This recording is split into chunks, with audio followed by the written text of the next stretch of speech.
Donc du coup, aujourd'hui, on est là pour parler du médicament vétérinaire et un petit peu, faire le point sur, quelles sont les règles en termes de prescription et délivrance, notamment. Donc si on regarde un petit peu le plan, donc on va déjà, définir ce qu'est un médicament, vétérinaire.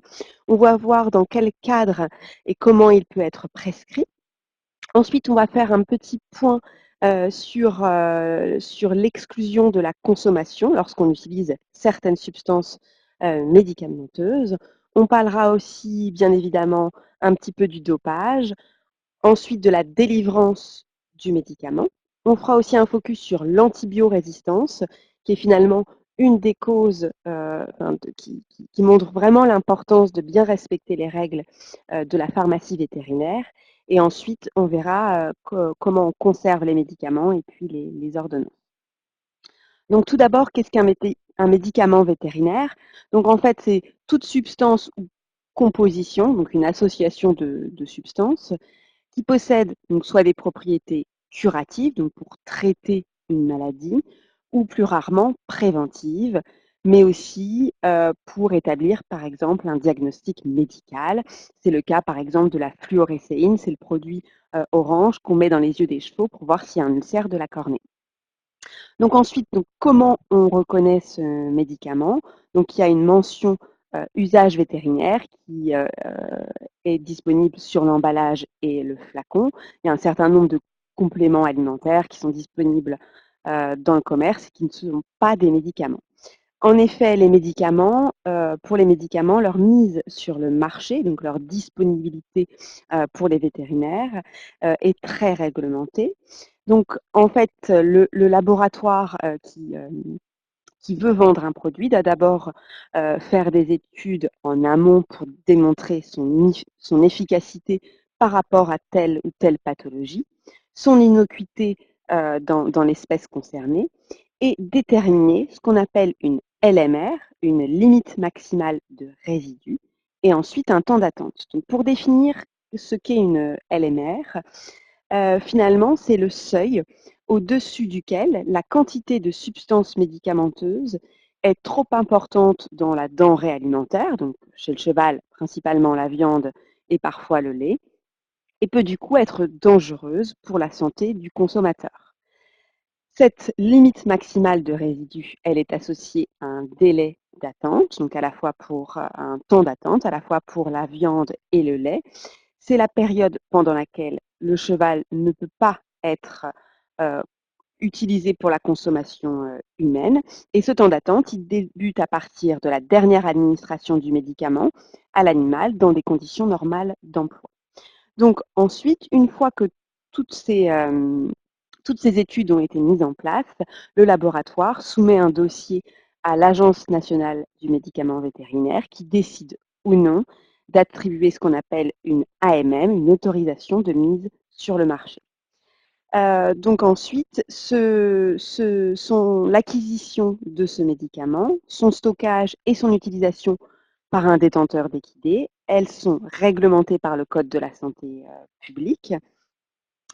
Donc du coup, il y aura des règles de prescription. Alors, certains médicaments ne sont pas sous prescription obligatoire, c'est-à-dire qu'il n'y a pas besoin d'ordonnance, mais la plupart sont quand même sous prescription.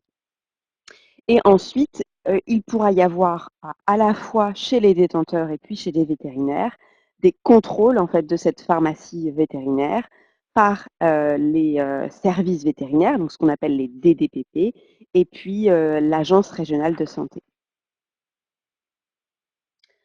Donc ensuite, on va voir maintenant en termes de prescription. Donc tout d'abord, qui peut prescrire un médicament, pardon. Donc c'est un vétérinaire qui est inscrit à l'ordre des vétérinaires puisque la profession vétérinaire est réglementée elle aussi. Donc ensuite, quel médicament le vétérinaire va pouvoir prescrire? Donc en fait, en première intention, il va pouvoir prescrire un médicament qui possède une AMM pour l'espèce équidée. S'il n'y a pas de médicament qui est disponible pour les équidés et pour l'indication donnée, il peut alors prescrire un médicament qui est à destination d'une autre espèce animale, par exemple les bovins, ou pour une autre indication, mais mais toujours chez le cheval. Et ensuite, il pourra prescrire, s'il n'y en a pas de disponible, il pourra prescrire un médicament qui est à destination humaine. Ça, c'est ce qu'on appelle le principe de la cascade, et c'est pour cette raison, par exemple, que, a priori, pour vermifuger un équidé, on est obligé d'utiliser les pâtes orales qui ont une AMM équidée, et normalement, on ne doit pas utiliser les produits qui sont disponibles pour les bovins.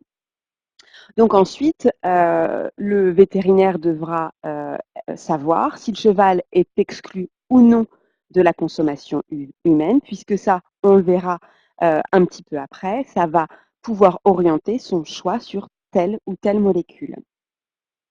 Ensuite, quelles sont les obligations pour le détenteur? Donc, avant toute prescription, le vétérinaire il devra vérifier l'identité du cheval et s'assurer que l'ordonnance s'adresse au bon animal.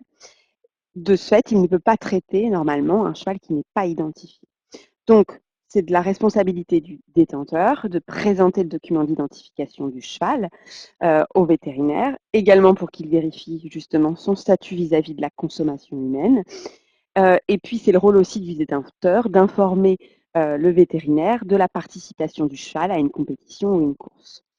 Ensuite, quelles sont les obligations pour le vétérinaire? Donc, dans la plupart des cas, il devra faire un examen clinique du cheval, sauf dans le cadre particulier qu'on va voir juste après d'un suivi sanitaire permanent de l'élevage. Il devra ensuite établir un diagnostic, rédiger une ordonnance dont le contenu, lui aussi, est très réglementé, éventuellement exclure le cheval de la consommation si c'est nécessaire, et puis remplir le registre d'élevage. Ce registre, donc cette partie soins, elle doit être remplie à chaque visite du vétérinaire. Donc il y a un cas un petit peu particulier donc, qui s'appelle le suivi sanitaire permanent. Donc dans le cas général, normalement, avant une prescription d'un médicament, il y a un examen clinique de l'équidé et un diagnostic qui est posé. Il est possible de prescrire sans examen clinique préalable des équidés s'il y a un certain nombre de conditions qui sont remplies. Donc la première chose, c'est que le vétérinaire qui est en charge du suivi sanitaire permanent, il effectue des soins réguliers dans l'élevage et qui sont enregistrés dans le registre d'élevage. Ensuite, ce vétérinaire, il doit faire un bilan sanitaire d'élevage qui doit se faire au moins une fois par an. Ce document, donc, il établit l'état sanitaire de référence des équidés. Il consiste en fait à faire un recueil des informations de l'année, donc les visites du vétérinaire, étudier le registre d'élevage, les résultats d'analyse, etc. Et également faire une évaluation de l'état clinique des équidés au cours de la visite. Et ce bilan sanitaire d'élevage, il permet de faire le point sur les affections qui sont rencontrées au cours de l'année, établir des préconisations en termes de conduite d'élevage et définir les pathologies qui, dans cet élevage, doivent être combattues en priorité. Ensuite, une fois qu'il a fait ce bilan sanitaire d'élevage, il doit rédiger ce qu'on appelle un protocole de soins où il va décrire finalement les actions qui sont à mener par le détenteur pour améliorer les conditions sanitaires des équidés. Et notamment, donc, il devra donner les actions prioritaires contre les affections qui ont déjà été rencontrées dans l'élevage.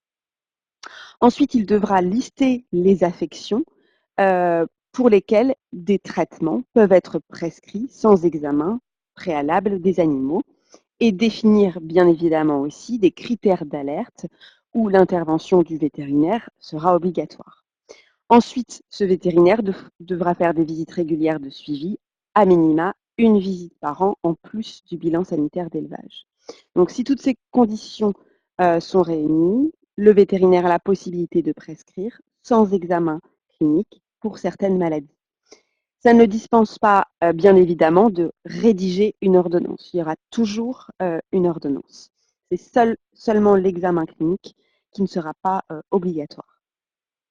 Donc le cas un petit peu, pour parler un petit peu du cas particulier des médicaments d'urgence, donc leur détention, par exemple des antispasmodiques pour les coliques, donc leur détention, elle ne sera tolérée que dans le cadre de ce suivi sanitaire permanent. Sinon, on ne peut pas avoir de médicaments d'urgence.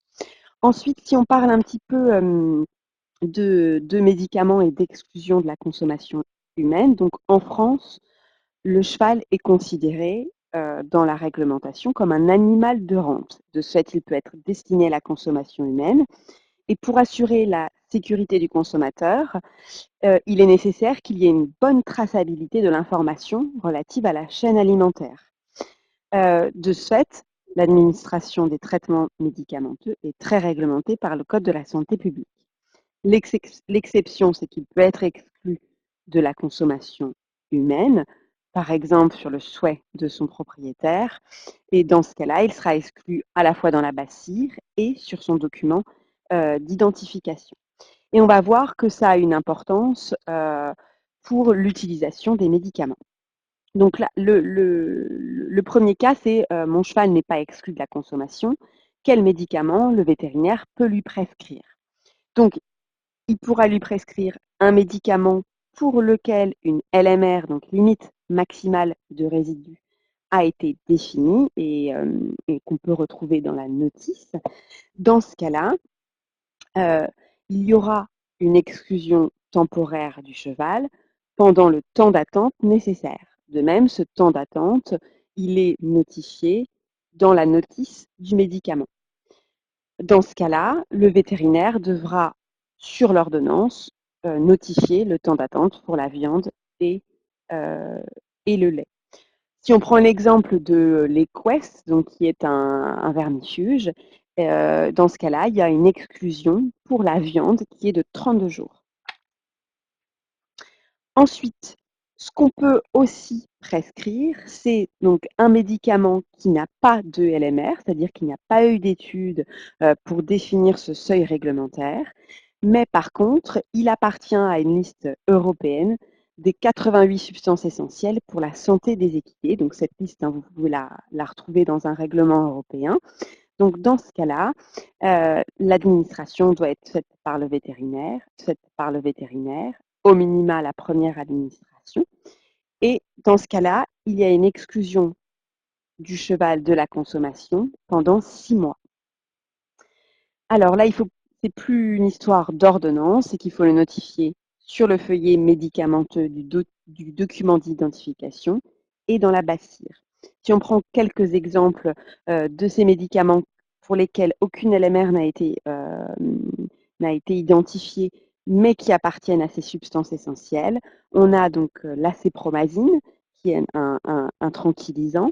Donc, vous devez connaître par exemple le Calmivette ou le V-Tranquille. Ensuite, on peut avoir aussi donc la rifampicine, qui est un antibiotique qui est utilisé pour traiter la rhodococose notamment. Et puis, par exemple, la fluorescéine dont j'ai parlé tout à l'heure, qui permet de diagnostiquer des ulcères dans les yeux. Donc, pour ces médicaments-là, ça serait une exclusion de 6 mois. Ensuite, si, par contre, on doit prescrire un médicament qui non seulement n'a pas de LMR, mais aussi ne fait pas partie de cette liste des 88 substances essentielles, dans ce cas-là, on est obligé d'exclure définitivement le cheval de la consommation. Et pareil, ça sera notifié sur le feuillet médicamenteux et dans la BASIR. Un exemple assez connu de médicament qui exclut définitivement les chevaux, c'est la phénylbutazone, donc le nom déposé étant l'équipalazone. Ensuite, si on parle un petit peu donc du dopage, donc vous savez que les règlements des compétitions et puis les codes des courses imposent l'absence de substances médicamenteuses dans l'organisme du cheval, dans les fluides corporels, le jour de la compétition, voire pour les courses, dans les 3 jours avant la compétition. Alors pourquoi c'est important? Quel est l'enjeu? Donc la première chose, c'est bien évidemment de protéger la santé et le bien-être des équidés. L'idéal étant de ne pas participer à une compétition si le cheval n'y est pas apte physiquement. Ça permet aussi de protéger la santé des cavaliers en évitant qu'un cheval soit dangereux et ça permet aussi de garder une bonne image des sports équestres et des courses. Ensuite, la deuxième chose, c'est de participer à la régularité des épreuves, que tout le monde soit sur le même pied d'égalité et plus particulièrement pour les courses, de protéger l'intérêt des parieurs. Et enfin, finalement, ces compétitions et ces courses, elles sont le support de la sélection des reproducteurs. et leur résultat doit être corrélé à la valeur intrinsèque du cheval entraîné et non à un artifice médical. Donc finalement, quelles sont les substances qui sont prohibées? Alors on ne va pas faire une liste ici. En gros, pour les courses, toutes les molécules sont interdites, sauf les antiparasitaires stricts, les vaccins agréés et puis la plupart des antibiotiques. Par contre, pour la FFE et la FEI, il y a certaines substances médicamenteuses qui sont autorisées, par exemple l'oméprazole qu'on utilise pour le traitement des ulcères gastriques. Donc du coup, dans ce cadre, c'est très important quand on participe à une compétition, même si malheureusement pour les compétitions équestres, il y a peu de contrôle, de prévenir son vétérinaire. Parce que la première chose, c'est que éventuellement, si c'est possible, il pourra utiliser des molécules qui s'éliminent rapidement du cheval et, et plutôt préférer des formes injectables qui s'éliminent, qui posent moins de soucis que par exemple les formes orales. Ensuite, le vétérinaire, il pourra donner une estimation du délai de dopage, donc le temps pendant lequel le cheval va être positif. Donc attention par contre, ça c'est uniquement une durée indicative et le vétérinaire ne pourra pas être tenu responsable enfin, si le cheval est positif, puisque finalement il n'y a pas d'information scientifique qui soit disponible actuellement pour indiquer précisément le délai d'élimination du médicament dans les fluides corporels. S'il y a un doute sur ce délai d'élimination, donc il est possible aussi d'envoyer une analyse de dépistage auprès du laboratoire des courses hippiques. Et donc ça, c'est le vétérinaire qui doit faire cette demande. Dans le cadre des courses, enfin, dans le cadre pardon, du dopage, c'est donc très important aussi de respecter les consignes de l'ordonnance parce que ce délai d'élimination, il va dépendre de la posologie qu'on utilise, de la voie de l'administration et aussi de la durée du traitement et aussi de respecter les bonnes pratiques dans les écuries. Donc, par exemple, si on utilise des médicaments par voie orale, bah, il faut utiliser un seau par cheval et bien le nettoyer ou bien le nettoyer, mais le mieux c'est quand même un seau par cheval. Porter des gants quand on administre par exemple des pâtes orales anti-inflammatoires. Si un cheval a reçu un traitement et qu'il y a un autre cheval qui rentre dans le box, ben, c'est pareil, il faut vraiment bien nettoyer le box après. Donc voilà, il y a toute une série de bonnes pratiques qui permettent aussi de diminuer le temps d'élimination de la molécule. Donc ensuite, pour parler de la délivrance du médicament, donc le médicament, il peut être délivré soit par un pharmacien. Dans ce cas-là, c'est uniquement sur présentation d'une ordonnance rédigée par un vétérinaire ou alors par un vétérinaire, mais il ne pourra délivrer que les médicaments qu'il a prescrits. Donc, il est impossible de se faire prescrire un médicament par un vétérinaire, par exemple quand on part en vacances, d'arriver avec l'ordonnance chez un autre vétérinaire et de lui demander de délivrer. Normalement, il n'a pas le droit de le faire. De même, l'achat de médicaments sur Internet est interdit par la réglementation et en plus, il peut y avoir des contrefaçons. Donc ça peut être le traitement peut être inefficace, voire dangereux pour la santé du cheval. Donc ça, c'est à abolir à tout prix. Donc ensuite, pour faire un petit focus sur l'antibiorésistance, donc les antibiotiques, ce sont des médicaments qui permettent donc de détruire ou d'arrêter la multiplication des bactéries. Alors, ce qui est intéressant, c'est surtout les bactéries pathogènes qui sont à l'origine de maladies infectieuses. Donc, naturellement, les bactéries, elles vont développer des résistances vis-à-vis de ces antibiotiques pour se protéger. Et le problème, c'est que ces résistances aux antibiotiques, ben, elles réduisent les possibilités de traitement quand il y a des infections. Et aujourd'hui, l'antibiorésistance, c'est une préoccupation majeure à la fois pour la santé humaine et animale. C'est vraiment un sujet d'actualité. Et donc, de ce fait, il faut utiliser de manière très raisonnée les antibiotiques parce que leur utilisation massive, alors ce n'est pas elle qui induit les résistances, mais elle favorise la propagation de ces résistances. Et c'est pour ça que c'est très important, notamment pour lutter contre l'antibiorésistance, de bien respecter toutes les règles de la pharmacie, donc les règles de prescription et de délivrance, respecter les consignes de l'ordonnance, donc notamment quand on utilise un antibiotique, même si le cheval va mieux, il faut toujours aller jusqu'au bout du traitement. Parce que ça, si on arrête trop tôt l'antibiotique, ça favorise l'antibiorésistance. De même, il est recommandé d'estimer le poids du cheval avant de faire le traitement, parce que le sous-dosage favorise aussi les résistances. Ce dont on a parlé tout à l'heure, c'est éviter les contaminations croisées quand on a des médicaments par voie orale. Donc, par exemple, si on a une poudre antibiotique, donc utiliser un seau par cheval. Bien évidemment, ne pas utiliser les médicaments qui ont été prescrits pour un cheval pour un autre cheval, même si les signes cliniques se ressemblent. Et puis, bien conserver les médicaments, ça c'est ce qu'on va voir tout de suite. Donc, pour éviter notamment une altération de leur qualité, il est important de les stocker au propre, à l'abri de la chaleur et du gel, et au réfrigérateur si besoin. Certains médicaments doivent être conservés au réfrigérateur. Donc ça, il faut toujours demander à son vétérinaire. Normalement, il doit le marquer aussi sur l'ordonnance.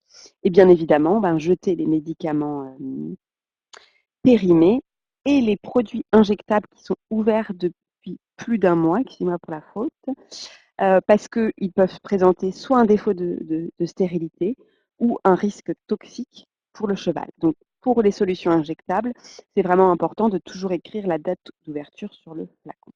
Et l'autre chose, c'est que le stockage de ces médicaments, il doit être sécurisé dans un local ou un placard spécifique qui ferme à clé. Il ne doit pas être accessible au grand public. Ensuite, en ce qui concerne les ordonnances, donc à chaque fois qu'il y a un médicament qui est stocké dans la pharmacie, dans une écurie, on doit pouvoir retrouver l'ordonnance. Les ordonnances, elles doivent être conservées pendant 5 ans. De même, tous les soins, les interventions vétérinaires et les traitements doivent être conservés dans un registre d'élevage. Lui aussi, il doit être conservé pendant 5 ans. Et ce stockage des informations est vraiment très intéressant si vous souhaitez faire un bilan sanitaire d'élevage dans votre écurie. Sans registre d'élevage complet, c'est pas possible de faire un bilan sanitaire d'élevage. Donc voilà, je ne vais pas parler aujourd'hui des dasseries, des déchets en fait d'activités de soins, parce que c'est une thématique un peu compliquée. Et du coup, on a décidé de faire une webconférence vraiment dédiée sur le sujet. Donc, ce qu'il faut retenir finalement des règles de la pharmacie vétérinaire, donc les étapes clés sont finalement donc le vétérinaire doit faire un examen clinique, sauf dans le cas particulier où il y a un suivi sanitaire permanent de l'élevage. Le détenteur donc, doit présenter le document d'identification au vétérinaire. Le vétérinaire choisit le médicament, rédige l'ordonnance, l'administre éventuellement dans le cas particulier des substances essentielles et éventuellement exclut le cheval, soit de façon temporaire, soit de façon définitive. Et bien sûr, il notifie dans le registre qu'il est intervenu dans l'écurie. Ensuite, le vétérinaire ou le pharmacien délivre le médicament. Le détenteur doit l'administrer selon les bonnes, en respectant les consignes de l'ordonnance. C'est important pour respecter le temps d'attente pour pour la consommation humaine, pour respecter aussi le délai dopage et pour ne pas avoir de soucis en compétition, mais aussi pour éviter d'aggraver le problème des antibiorésistances. Et ensuite, ces traitements doivent être enregistrés dans le registre d'élevage et pareil, les ordonnances doivent être classées. Donc du coup, là, vous avez la liste des prochaines webconférences. Du coup, je vous invite aussi, donc on a édité sur ce sujet des médicaments un dépliant. On a travaillé en collaboration avec les vétérinaires et un certain nombre de sociétés mères sur le sujet. Donc, ce dépliant est disponible juste à droite de votre écran. Vous pourrez le télécharger à la fin.